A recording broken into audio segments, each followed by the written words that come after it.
Halo, selamat malam pemirsa. Saya Gita Mahlika Bangun dan Anda menyaksikan One on One. Pada malam hari ini pemirsa, kita akan berbicara mengenai kesempatan kedua dari seorang nama yang tentunya sudah tidak asing lagi di telinga Anda.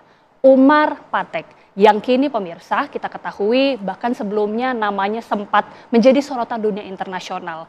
Pernah terlibat di dalam peristiwa bom Bali pada tahun 2002. Kemudian setelah bebas bersyarat pada tahun 2022, Umar Patek mengambil sebuah langkah yang cukup mengejutkan, menjadi seorang peracik kopi di Surabaya. Tidak mudah tentunya, ada masih banyak pertanyaan-pertanyaan mengenai masa lalu dan mungkin ada banyak stigma-stigma yang masih harus dialami oleh Umar Patek.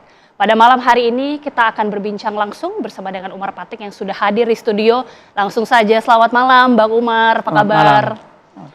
Bang Umar, ini terima kasih sebelumnya sudah jauh-jauh dari Surabaya ya, datang ke Jakarta.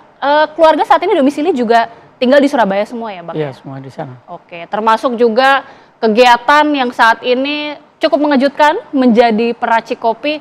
Mungkin Bang Umar bisa bercerita terlebih dahulu bagaimana sih kemudian masa lalu penuh gejolak namun saat ini menjadi peracik kopi, Bang Umar? Bermula semuanya itu sebenarnya dari ketidaksengajaan. Bukan ketika saya bebas dari penjara kemudian bercita-cita mau usaha bisnis kopi. Jadi waktu itu 1 bulan persisnya setelah saya bebas, Dr. David Andreas Meto membaca satu tulisan dari Dr. Aqua Dwi Payana tentang saya. Akhirnya Dr. David meminta kepada Dr. Aqua untuk bisa mempertemukan saya dengan beliau. Sehingga akhirnya saya dibawa ke sana, ke tempat usaha milik Dr. David, yaitu di Hedon Estate di Surabaya. Nah, disitulah Dr. David itu menanyakan kepada saya tentang sudah punya kerjaan atau belum. Saya sampaikan belum. Kemudian apa keahlianmu? Punya skill apa? Saya bilang saya tidak punya skill apa-apa. Saya tidak bisa apa-apa. Akhirnya Dr. David ya agak bingung juga mau dikasih pekerjaan seperti apa. Sehingga itu berjalan beberapa lama hanya berteman sampai akhirnya saya sering ditelepon, ditanyakan bagaimana sudah punya kerja atau belum. Saya bilang belum. Saya belum punya kerja. Ayo main ke sini, kita ngobrol-ngobrol, sharing-sharing. Kemudian saya datang ke sana ngobrol. Setelah itu nanti berlalu, pulang lagi sampai lama. Saya tidak. Berapa lama itu? Itu hampir 1 tahun. 1 tahun? Iya, awalnya hampir dari 1 tahun sampai saya tidak menemukan pekerjaan. Kemudian akhirnya Dr. David mencoba main ke rumah saya. Mungkin ingin mengetahui apa sebenarnya keahlian saya atau bagaimana. Sampai akhirnya saat itulah saya suguhin kopi. Ya, wajar kan kalau ada orang bertamu. Ada tamu dikasih suguhan ya? Ya, kopi atau teh. Kebetulan karena kami kebiasaan di rumah itu minum kopi, kami suguhin kopi. Kemudian Dr. David bilang, ini kopi enak, beli di mana? Ya wajar kan beliau bertanya seperti itu karena memiliki kafe. Saya bilang, saya tidak beli, saya bikin sendiri. Oh. Kamu bikin sendiri? Iya, saya bilang, bikin sendiri. Di situ Dr. David melihat bahwa sebenarnya kamu punya keahlian. Ya ini kopi. Gitu. Coba saya dibikinkan barang berapa gitu. Akhirnya setelah beberapa hari kemudian saya bikin dan saya bawa ke tempat Dr. David. Oke, jadi awal mulanya seperti itu. Tapi menjadi pertanyaan juga berarti Bang Umar, Dr. David atau memang sebelumnya sempat kenal dengan Dr. David atau tiba-tiba dia menghampiri karena membaca artikel lalu kok tiba-tiba bisa mau menolong, kemudian bisa mencarikan pekerjaan sampai seniat itu bersatu tahun lagi? Iya, itulah kelebihan yang saya lihat dari Dr. David. Beliau kesehariannya memang suka menolong orang. Siapa saja datang, kadang curhat atau apa, saya sering melihatnya. Dan beliau tidak memandang suku, bangsa, agama, dan lain-lain, unlimited tentang itu. Nah, disitulah, adapun kalau yang Dokter Aqua itu sering, waktu saya di dalam penjara sering datang menjenguk saya beberapa kali. Sehingga ketika awal saya bebas, Dokter Aqua datang ke rumah, kemudian bertanya tentang keinginannya apa dan bagaimana, sampai akhirnya dipertemukanlah dengan Dr. David itu.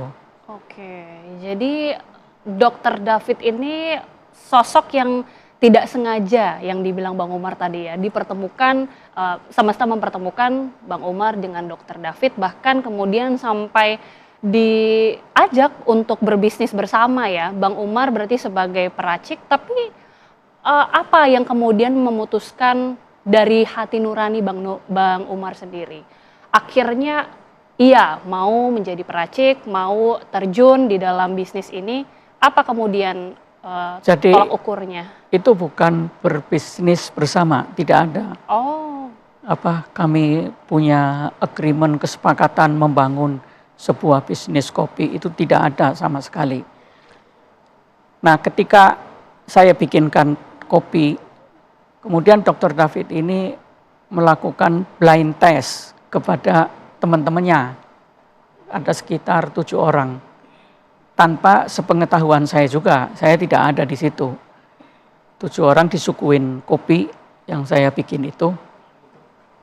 Kemudian mereka memang para penikmat kopi. Mereka bilang kopi ini enak. Mereka tidak tahu siapa yang membuat kopi itu. Dan Dr. David juga tidak menceritakan, kopi ini enak, kenapa enggak dokter dipakai di kafemu ini. Terus akhirnya ya nanti mungkin suatu saat saya pakai. Di situ Dr. David bertanya sama mereka, kalian tahu nggak siapa yang bikin kopi ini? Nggak tahu. Ini Umar Patek yang bikin. Umar Patek yang teroris itu? Iya betul.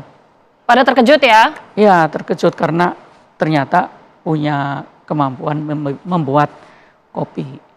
Tapi apa kemudian respon mereka ketika tahu bahwa Bang Umar lah yang membuat, seorang Umar Patek yang membuat ini? Mereka ya ada yang tidak setengah percaya, ada yang kagum seperti itu, bahkan menyuruh kepada Dr. David dipakai saja ini, maksudnya kopi ini di kafemu. Nah, kemudian akhirnya saya disuruh membuat kopi, saya setor dan itu tanpa merek, masih polos. Hanya dipakai untuk kebutuhan diminum di tempat, bukan dibawa pulang dalam bentuk kemasan, packing, belum. Dari situlah kemudian akhirnya setelah lama muncul ide supaya dibikin brand. Baru kemudian sampai beberapa hari yang lalu ya ada launching, tapi mungkin Bang Umar bisa mengklarifikasi bahwa ini berarti Bang Umar sebagai barista kah? Atau sebagai peramu, peracik, atau sebenarnya posisinya bagaimana itu di kafe itu? Iya, jadi saya kembali lagi sedikit memperjelas yang tadi. Sampai akhirnya saya diputuskan untuk mau membuat kopi untuk dijual ke Hedon Estate, tempat kafe milik Dr. David itu berarti persisnya 2 tahun. 2 tahun? 2 tahun setelah itu. Dari mulai saya lantang-lantung, nggak punya pekerjaan. Berarti 2 tahun itu menganggur, Bang? Menganggur. Menganggur, tidak iya. Atau mencoba meng-apply, mendaftar pekerjaan tapi tidak diterima? Sama sekali tidak ada yang mau menerima saya. Mungkin karena beban stigma saya sebagai seorang mantan napi teroris, kemudian ada yang ketakutan dan macam-macam. Sehingga saya hanya hidup istilahnya semacam nebeng kepada adik-adik saya. Kadang saya di tempat adik saya, setelah itu adik saya ada kerjaan, saya membantu. Kemudian nanti pindah lagi adik saya yang di kota Pemalang bersama dia, seterusnya seperti itu. Nah, kemudian barulah setelah 2 tahun itu kemudian mulai dari ketidaksengajaan tadi itu untuk membuat satu kopi dari pertemuan dengan Dr. David itu. Oke, dan sekarang Jadi kembali ke pertanyaan tadi, saya bukan sebagai barista. bukan barista ya? Bukan. Adapun sekarang ini, belakangan ini saya sedang belajar menjadi barista. Itu. Tapi profesi saya bukan barista. Saya di situ hanya membuat di rumah kopi, kemudian saya antar, saya jual ke Hedon Estate. Karena Hedon Estate itu yang pertama kali menerima produk saya dan menggunakan produk saya. Awalnya Hedon Estate yang ada di Surabaya, kemudian setelah itu beralih juga ditambah Hedon Estate yang ada di Banyuwangi. Seperti itu. Oke, nanti usai jeda kita akan berbincang mengenai kopi juga, karena saya lihat sepertinya ini ada kopinya sudah dibawa, nanti Bang Umar bisa tunjukkan, termasuk juga apakah masih ada pertanyaan Bang, kira-kira ini kopi buatan Umar Patek, lalu kemudian ada reaksi negatif kah dari orang-orang, nanti bisa dijawab usai jeda. Sesaat lagi pemirsa, kami kembali.